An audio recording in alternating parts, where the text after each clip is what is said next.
All right, folks, we're turning up on a Tuesday, June 27, 2023, and we're going to be talking about moving quadrillions with DLT. Folks, I hope you guys are strapped in. Hope you guys got a big cup of coffee. We got a lot to cover, and we need to do it quickly. It's about 6:30 a.m. on the West Coast. Hope you guys are doing fantastic out there right now at the time of the recording. Bitcoin is back up, 30,600, 1880 for Ethereum, and our XRP is at 4818. 48-cent XRP. Quick look at the sticks for you. Trading above my Bitcoin short. Funny enough, we actually did go below this level. I actually was in profit for a little bit there yesterday, but we're back up to 30,600 at the time of this recording, watching it closely. Now, let's get right on into the news here. Yesterday, we saw Mario Nawfal sharing the summary from Putin delivering his first speech since the Wagner Rebellion. Here are some quotes and key points. They took all measures to neutralize the danger. We would have destroyed the armed coup in any case. The organizers of the coup betrayed the homeland of the people and the people. Wagner fighters were also patriots and liberated land that belonged to the homeland, and one of them tried to use them in a dark operation. There were extortions and attempts to arrange internal unrest, but they were doomed to failure. Putin thanked those Wagner soldiers who stopped at the last line and did not resort to bloodshed. Putin assured that the promise he made to Wagner mercenaries would be fulfilled. Vladimir Putin thanked Lukashenko for his contribution to settling the rebellion. The speech is as expected. However, I was surprised by Putin's aggressive stance against Prigozhin, Wagner's chief. Although indirect, it shows bad blood between the two, despite the broker deal. Do you agree with Putin's statement that any attempts at a coup would have been neutralized?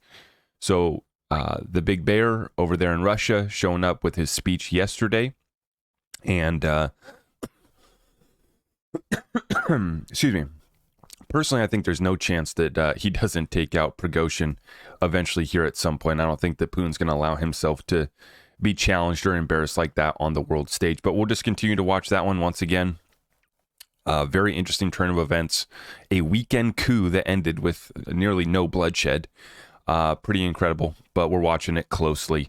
The Ukraine war has been going on for 16 plus months now. Probably 100,000 plus Ukrainians and Russians are dead. A generation of young men are being wiped out. I find it insane that nobody is seriously pushing for any sort of negotiations. Ukraine is not going to win this. Yeah, it's, who wins in war? Well, BlackRock told you who wins in war, right? Well, the good men and women of these countries that go to serve and fight, we end up losing 100,000 plus, probably already lost in this war. We've sent tens of billions over to this region without our Congress declaring war. And what do we get for it, right? What are we going to get for it here? This is very sad to see. We continue on, bringing it back home to our current president, Mr. Joe Biden, who now admits on a hot mic, he says, quote, "I sold a lot of state secrets and a lot of very important things." This is Marjorie Taylor Greene, and she says Joe Biden's brain is going, and he's literally admitting his crimes out loud. Impeach Biden. It's unreal, and it's so insulting to America. Now, what's funny to watch is the media cover-up. They always get caught in the cover-up, and so you're starting to see absolute joke of a platform known as The View, right? You guys know The View's been around for forever. Such an irrelevant show now. When I saw this, I don't even know who this lady is. I don't know if anybody still watches The View. The ratings have just been plummeting for all of the mainstream media. But, and this is why, it's so pathetic. The View's Anna Navarro is on the verge of tears as she says the big takeaway from the Hunter Biden laptop is the story of a father's love. These people are sick, folks. This is how the propaganda state media covers for their dear leader. Quote, "The Hunter Biden story, the scandal, the this, the that, it's all the story of a father's love, and Joe Biden has never and will never give up on his son Hunter and will never treat him lesser than. He is a father first. Take it or leave it." How about that, folks? Take it or leave it. The laptop story is not about a father's love. It's a story about the most corrupt family in modern U.S. history. And they are absolutely getting exposed. And it's not just Republicans. It's not just Marjorie Taylor Greene and the MAGAs. Nope, folks. This is Chuck Todd, MSNBC. Meet the Press. I guess he's on NBC now. These guys always switch up, right? The program's not working out on one platform. Go try something else, right? It's an absolute joke. But they're finally having to admit it. This is Chuck Todd, the big lefty himself. Quote, for the longest time, all of this whistleblower talk, it was not clear if there was a there. How stupid do you have to be, Chuck? These transcripts, who these people were, the second whistleblower, these whistleblowers look pretty credible. You don't say. On the IRS whistleblowers, and it's all coming out. And like I've said before in the past, selling state secrets, not the worst of it. The bribery schemes and the fraud, not the worst of it. And this is not about a father's love. This is about our country being hijacked, folks. As it's been shown here in the most recent Committee on the Judiciary and the Select Subcommittee on the Weaponization of the Federal Government, U.S. House of Representatives put out this report here. CISA, big tech, and government-funded third parties colluded to censor Americans, a new House report says. So it's coming out every single day. As General Mike Flynn says right here, he went on the Roger Stone show, and he says, quote, I believe this was one massive cover-up by the DOJ. House should call in Barack Obama to testify. And he says, possibly the largest cover-up in U.S. history, given what we now know as hard evidence. For Durham to say that going after the real culprits criminally would have been tough, it doesn't even appear that Durham tried. So either incompetency or fear kicked in, or the investigation was a cover-up to protect the institutions and people still in positions of authority. Which is it? And now, House GOP, what do you plan on doing about it? Now, for me, I'm not ready to put blame on Durham necessarily quite yet.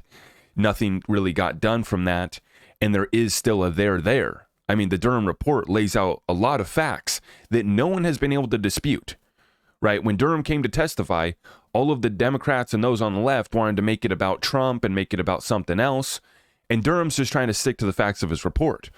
Then you get folks on the right like Matt Gaetz who came out and attacked John Durham for not doing his job. You see Mike Flynn. Shout out to Mike Flynn, God bless him, for wanting to press it a little bit too. And as all Americans should feel a sense of urgency to press back and hold someone accountable, right? We had a weaponized three-letter agency in the FBI. We know we have it in the SEC. You're seeing the Department of Justice playing their hand and their role. And then we have also IRS whistleblowers that are willing to spill the beans as well. So folks, this is all still breaking. This is the internal chaos within this country, and it's definitely shaken up here. The entire Idaho GOP has voted unanimously on a resolution to abolish the FBI and ban them from the state if it is deemed they cannot be reformed. How about that? Now, this is where the power is supposed to lay, and that's in the hands of the people, and that's at the state level. Our federal government and the bureaucracy beast that has been created needs to be reined back in without a doubt. And if they can't do it, how about this? Let's just ban them from the state, right? Now, obviously, the federal government and the beast that they are, they threaten with, okay, we're going to pull funds, we're going to do this, so you guys aren't going to survive without us. We already are. I mean, what do you have to give, right? It's an absolute joke. We're uncovering it every single day, and I just hope that you guys don't get too pissed off when you hear statements from the White House press secretary, quote, Americans feel better about their personal finance because of Biden's policies. This is literally how they respond to us. Now, when she gets asked about the Hunter Biden situation, the bribery, the schemes that's all coming out, then, time to wrap up the conference, time to go. And so, as I said, these people are running from the truth. They're finally having to admit it. MSNBC or liberals like Chuck Todd finally having to admit that there's a there. Absolutely. There always has been. Only a doofus moron couldn't see it, or someone who's completely corrupt and is getting their check cut by the powers that be. And you guys should absolutely be sick of yourselves for being willing to sell out your country for the little bit of money that you guys actually end up making. Now, the folks in the UK, like I said here, they're running with the talking point here that Americans feel better about their personal finance because of Biden's policies. I cannot find one American myself that believes that, but nonetheless, the program continues on. In Great Britain, in England, they are rolling out the UBI. Think tank Autonomy has announced the first pilot program testing a universal basic income in England. Under the program, Lucky participants will be given about 1,600 pounds, or is that euros? Or no, that's pounds, I guess, every month for 2 years with no strings attached. What do you think this does to a society? Well, it might make the people actually, feel better about their finances, like Press Secretary Jean-Pierre is telling us here at home. But only if you're a good citizen or if you're lucky, right? The lucky participants will be given $1,600 a month for 2 years, no strings attached, and nothing comes for free. And so what we're about to see here is the rollout of the UBI, the rollout of the CBDC, the rollout of the next phase of the digital control system that will enslave humanity further. But many people will walk right on into this, willingly accept it, right? Just like they did over the last 2 years. They rolled over, they accepted, they gave in, and they allowed the tyrants to run rampant. This program right here, just getting rolled out, we'll continue to follow up on that, as expected though.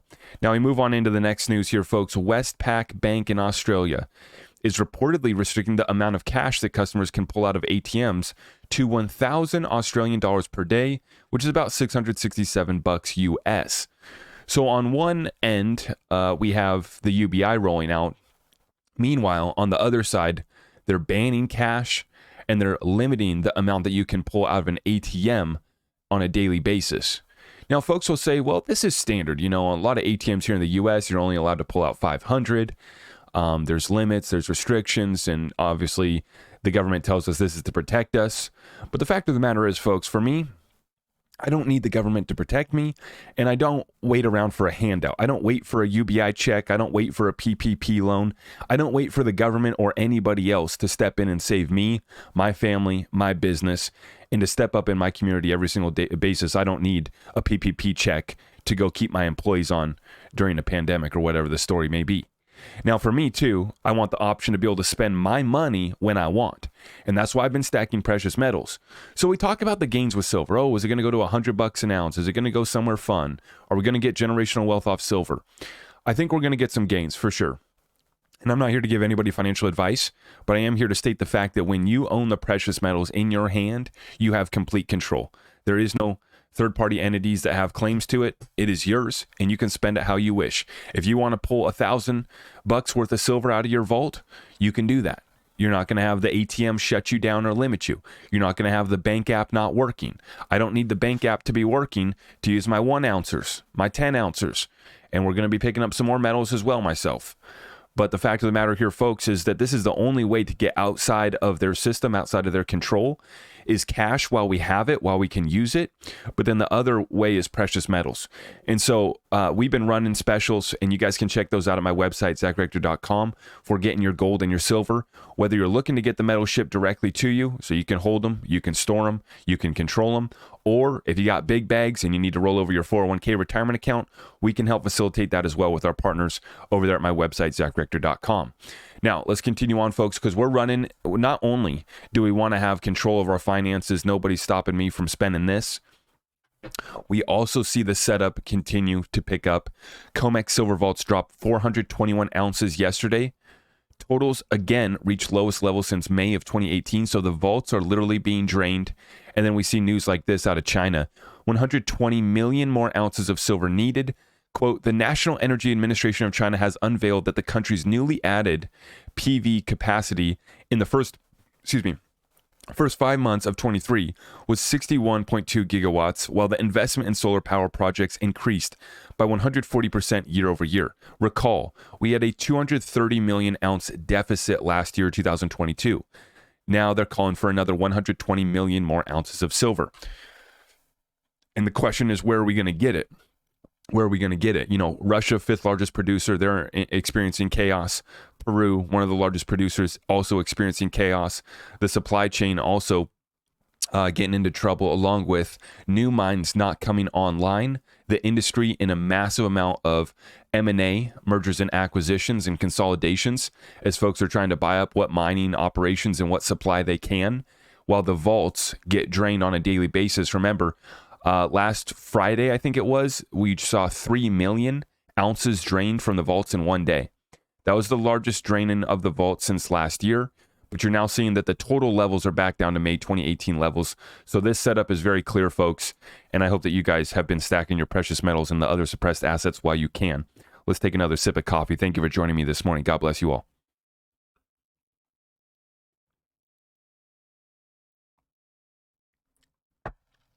Okay.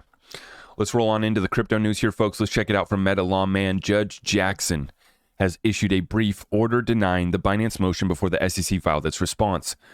The judge wrote that it was not necessary to reiterate both sides' obligations to comply with ethics rules, and she will not get involved in wordsmithing the parties' press releases.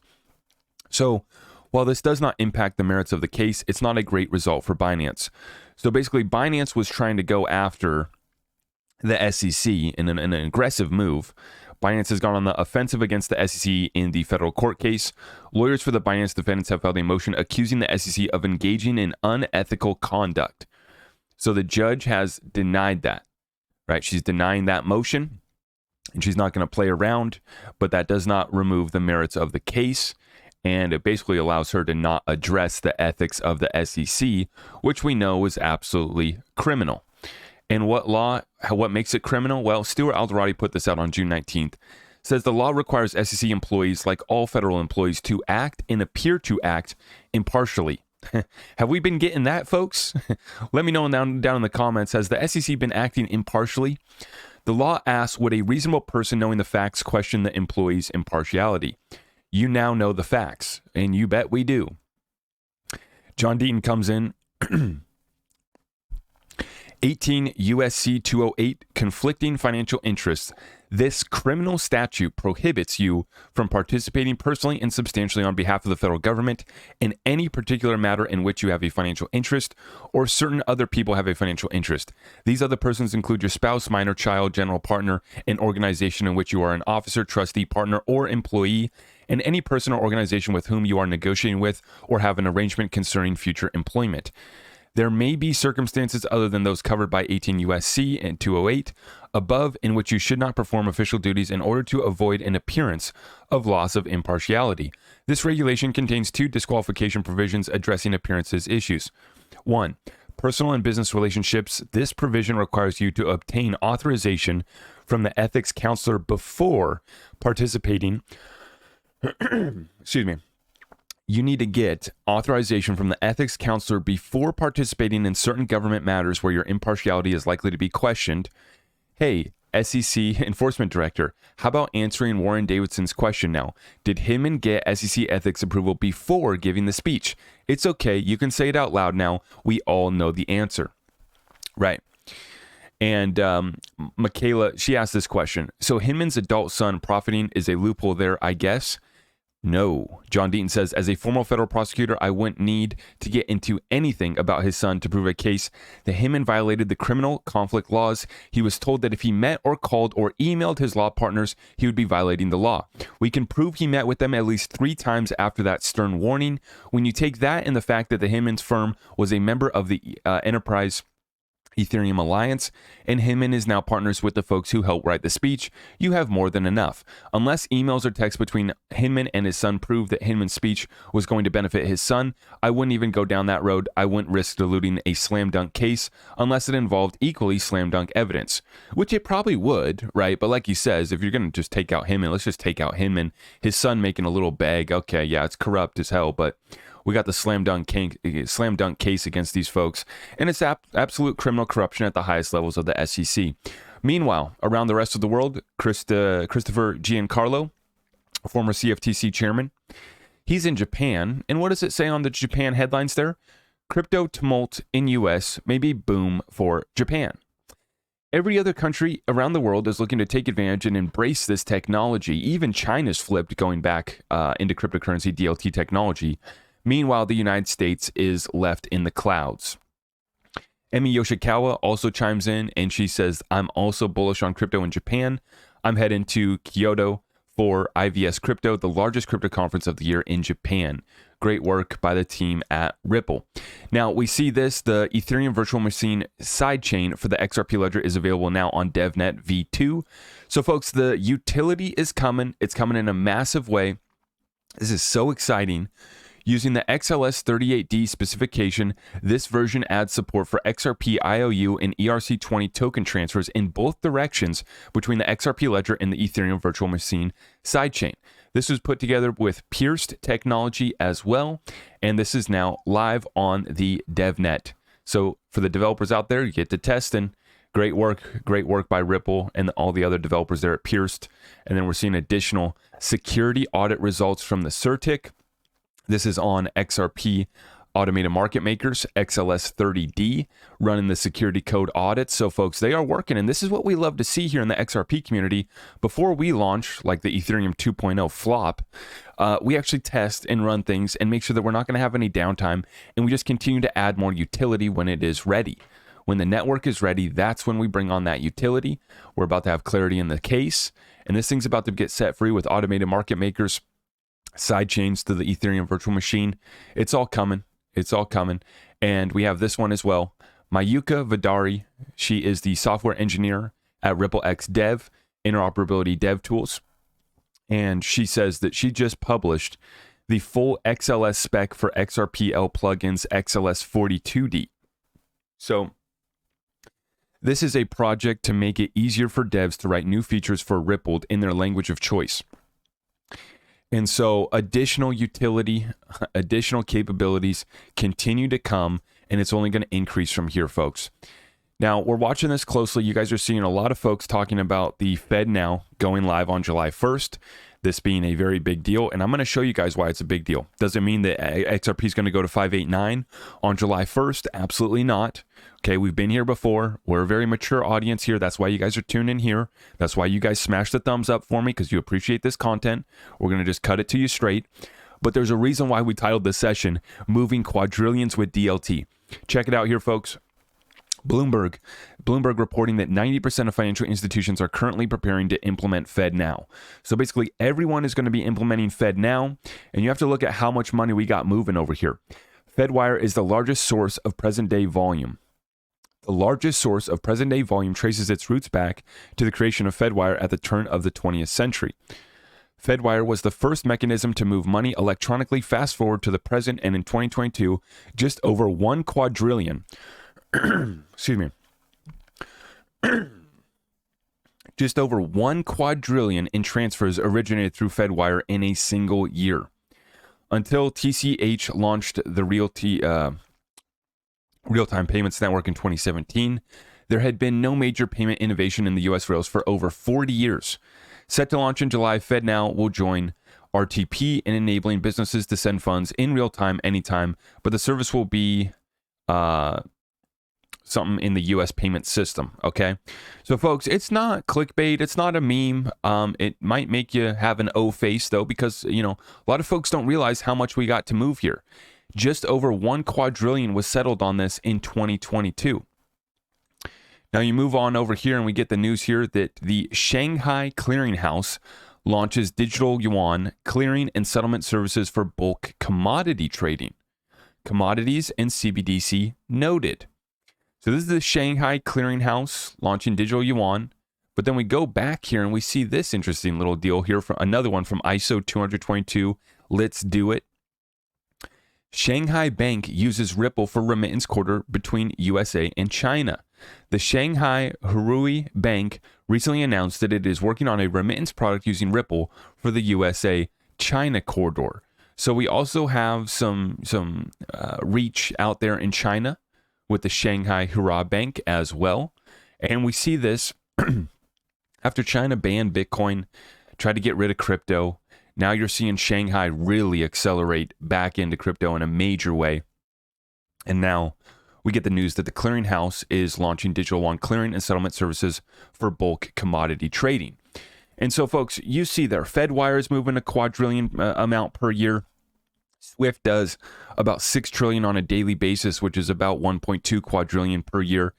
You see ACH worldwide, or ACI worldwide, I should say, does about $14 trillion per day. So, you know, you're talking over 2 quadrillion on a yearly basis there.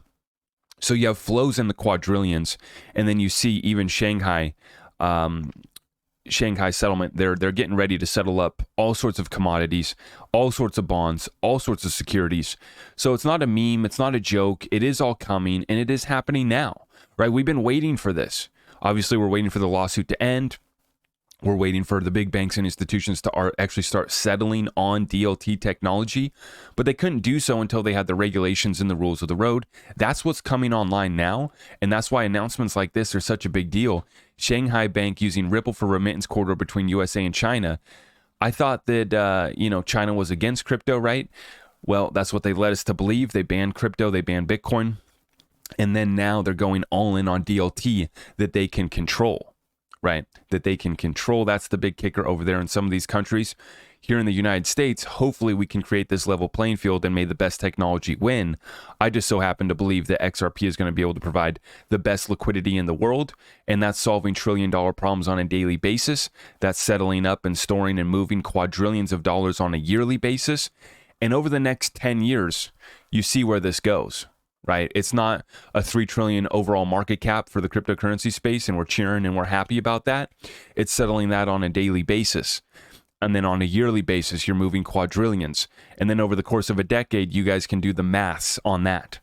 Okay? And it takes us to a very fun place, even if we just get a sliver of that action.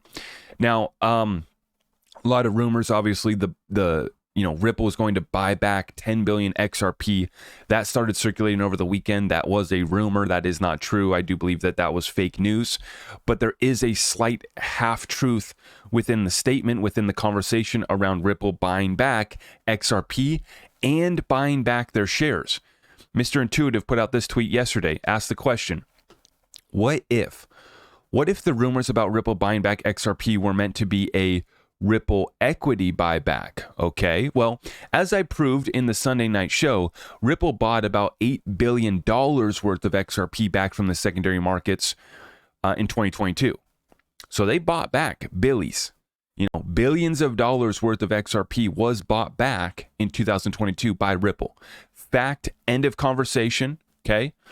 It doesn't mean that the buyback from the Fed's going to happen and they're going to buy our XRP for $50K, but it does mean that Ripple is systematically buying back XRP as they stuff away most of it back into the escrow. Now, what are they doing with their equity? Well, underneath this question here by Mr. Intuitive, Bullish Space Ghost shared this article, and he says, already happened once as far as Ripple buying back their equity.